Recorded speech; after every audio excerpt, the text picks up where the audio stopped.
él hace una distinción entre la mente divina y la mente individual.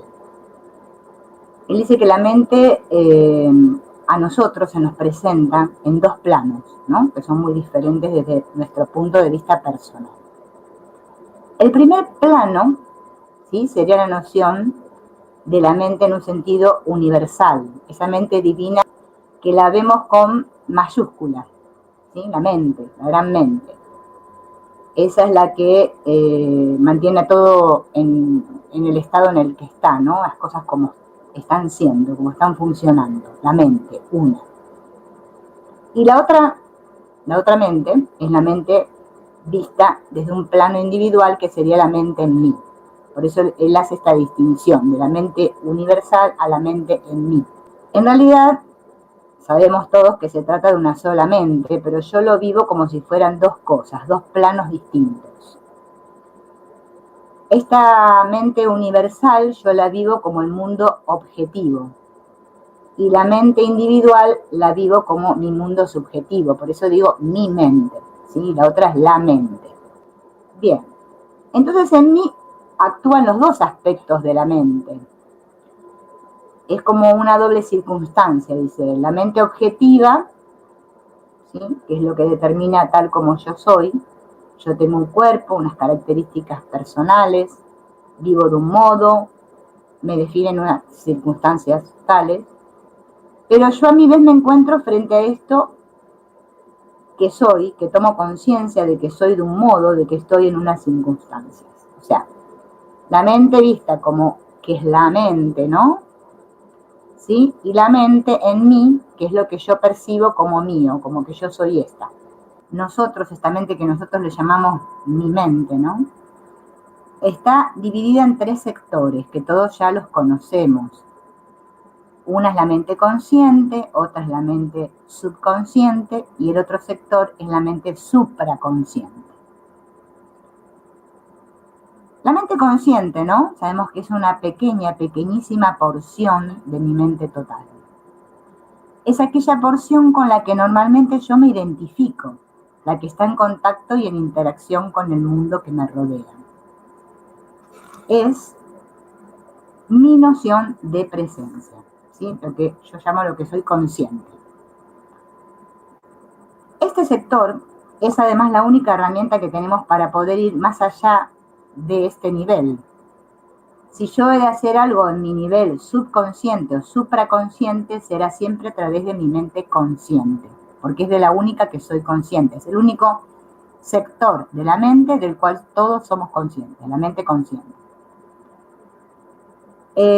Por ello, el desarrollar una clara lucidez en este sector consciente será básico para cualquier transformación o creación interna y externa que yo trate de conseguir. Siempre todo trabajo comienza en mi mente consciente, ¿bien? El Ho'oponopono dice lo mismo, el curso de milagros dice lo mismo, o sea, siempre es ese que se da cuenta, ¿no?, en la mente consciente. Pero tenemos este otro gran sector, que es el subconsciente, y él a este subconsciente le llama el mundo de imágenes, de ideas, de actitudes, de fuerzas que hay en mí, y miren lo que dice, procedentes del pasado.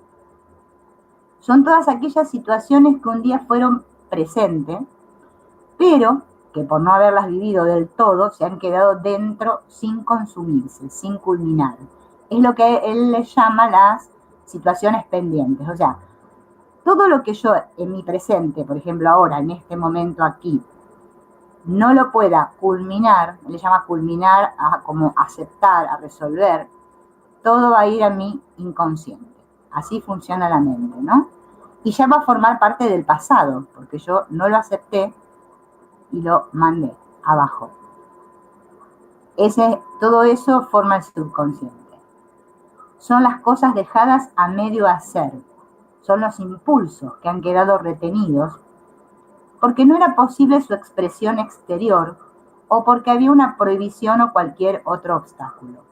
Es todo lo que yo en mi vida le dije no. Todos esos no, que yo he puesto una censura, que dije prohibido, todo lo que yo no pude expresar, no pude experimentar, eso pasa al subconsciente.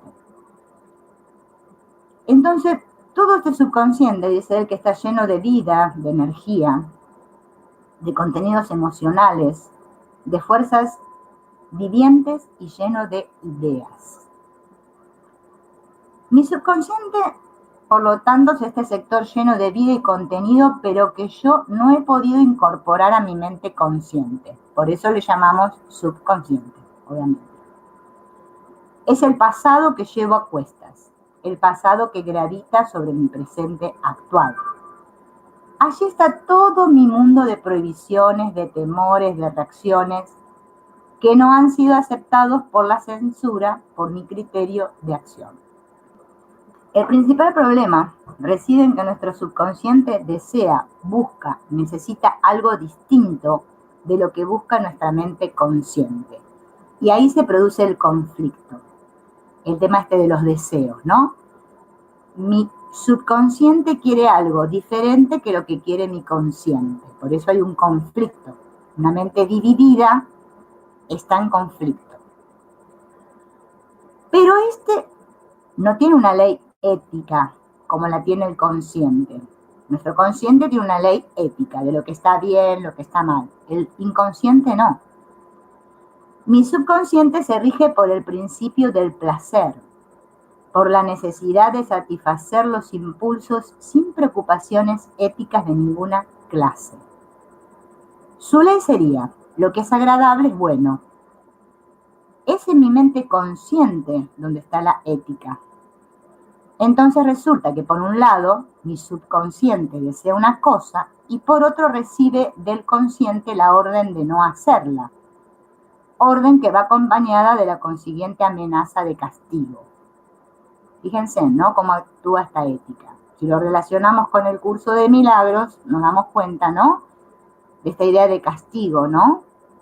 De que todo lo que está reprimido, lo que hice mal, lo que escondí, se opone a mi mente consciente. Por eso esto de la lucha, de la oposición entre estos sectores de la mente. Desea hacer unas cosas y al mismo tiempo las teme. Por eso es como que quiero hacer esto, pero al mismo tiempo tengo miedo de hacer eso. Así estamos todos, así funciona la mente. Pero además, ya en el mundo, en el mismo nivel inconsciente, hay contradicción. En la medida que yo he vivido cosas negativas, se crea en mí la necesidad de vivir las cosas opuestas, positivas. Por ejemplo, dice él, si yo me he sentido humillado o inseguro, quiero sentirme fuerte y seguro. Pero la sociedad condena el orgullo, el afán de poder, aunque por otra parte lo admira y lo apremia, ¿no? Y como yo he aprendido este criterio social, hay en mí, en mi subconsciente, un tremendo conflicto. Una gran contradicción entre mis sentimientos de inferioridad y la incapacidad de resolverlos por causa de esta censura interna.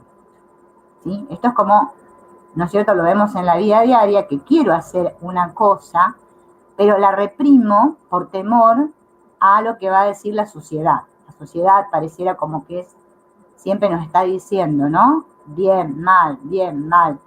Y nosotros sentimos esto de que queremos hacer y como no nos animamos, lo seguimos reprimiendo. Pero como todo esto ocurre en un nivel inconsciente, yo no me doy cuenta de ello. O sea, no es algo de lo cual yo soy consciente que lo estoy haciendo. Solo me doy cuenta de que quiero algo y no puedo conseguirlo. Todos vivimos en esta lucha. Parece que yo quiero algo aquí en el mundo, pero no lo puedo conseguir. No veo que de hecho hay una parte de mí que no lo quiere. Yo creo que es el mundo el que me hace, el que no me deja hacer. Podríamos decir que es un conflicto de voluntades. En realidad es un conflicto de ideas, pero yo lo vivo como un conflicto de voluntades, ¿sí? La mayor voluntad que se opone a nosotros es la que vivimos como al que le llamamos Dios, ¿no? O la vida, porque decimos, yo quiero ser X cosa aquí, y parece ser que hay algo, ¿no? La vida se opone, es otra voluntad que se opone a mi voluntad, a lo que yo quiero. Pero en realidad, explica Antonio Blake, que es un conflicto de ideas, porque solamente son ideas, y es una mente que va a tener ideas. Yo tengo una idea que me dice una cosa y otra idea que se opone a esa idea, ¿sí? Ideas opuestas. Y esto afecta a mi sinceridad, a mi espontaneidad. Por eso después decimos por qué me cuesta tanto ser espontáneo, ¿no? Ser yo mismo. Cuando trato de ser yo, cuando quiero realizar algo, cuando trato de afirmarme, la idea de negación al conflicto me lo impide. ¿Sí? Es como una parte que dice sí y otra que lo niega. Así está en conflicto la mente. Claro, hay una continua contradicción, ¿no? En nuestras actitudes, ¿no? Que no es más que un reflejo de nuestra contradicción mental, nacida en el subconsciente. Pretender luchar contra el subconsciente, o sea, contra este lastre, a partir del consciente, ¿no? De lo que yo soy consciente, o sea, es una batalla, se convierte en una batalla, que nunca se convierte en victoria, porque nuestro subconsciente es, como mucho, el más poderoso. Entonces, es al divino botón, digamos, luchar contra nuestro subconsciente. Hemos de aprender un modo de descubrir, de contactar, de modificar, de armonizarnos con este potencial de nuestro subconsciente. O sea, el camino es descubrir, contactar con esa parte de la mente, no luchar contra ella, porque si no, no vamos a tener ningún cambio. Pero luego, aparte de este sector consciente e inconsciente, está el supraconsciente, que es de ahí donde nos viene toda nuestra intuición, toda esa demanda de una realidad auténtica, de algo que sea de por sí, de una evidencia de las cosas, de una paz, una libertad, un poder, una felicidad, belleza, de algo que no esté supeditado a nada, de algo que sea subsistente y que visto desde la mente consciente parece utópico, ¿no es cierto? Todo parece ser que todo lo de ese nivel supraconsciente a nosotros nos parece una utopía. Lo vemos alejado,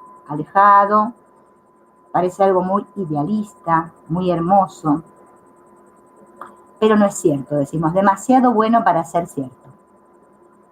Y no obstante, el supraconsciente es el que nos está dando testimonio de lo que hemos de llegar a ser. Es una visión de nuestro futuro, algo a lo que todos hemos de llegar. Es como si nuestra conciencia funcionara con estos tres ritmos diferentes, ¿no? Consciente, inconsciente, supraconsciente. Y un ritmo que llamamos presente, otro que lleva a un desfase, que es lo que llamamos pasado, y otro que llamamos futuro, ¿sí? El presente, el pasado y el futuro. El pasado sería el subconsciente, el presente sería el consciente y el futuro sería el supraconsciente. Los tres sectores forman una unidad, porque son nuestra conciencia total, en realidad. Pero, mientras los vivamos de esta manera, desfasados, contrapuestos, fraccionados, estaremos en una constante lucha y nos costará mucho poder realizar lo que es nuestro destino. Cuando yo puedo llegar a unificar mi mente consciente con mi mente subconsciente, consigo por primera vez estar todo yo disponible en el presente. Consigo aumentar mi propia conciencia de ser, mi libertad interior, mi seguridad, mi capacidad mental. Soy un hombre nuevo. Y entonces es cuando estoy disponible para poder realizar eso que me atrae del supraconsciente, lo que me fascina. O sea que hasta que no se unifiquen, ¿no?, estos sectores de la mente, el consciente y el inconsciente, se nos va a hacer muy dificultoso poder realizar lo del supraconsciente.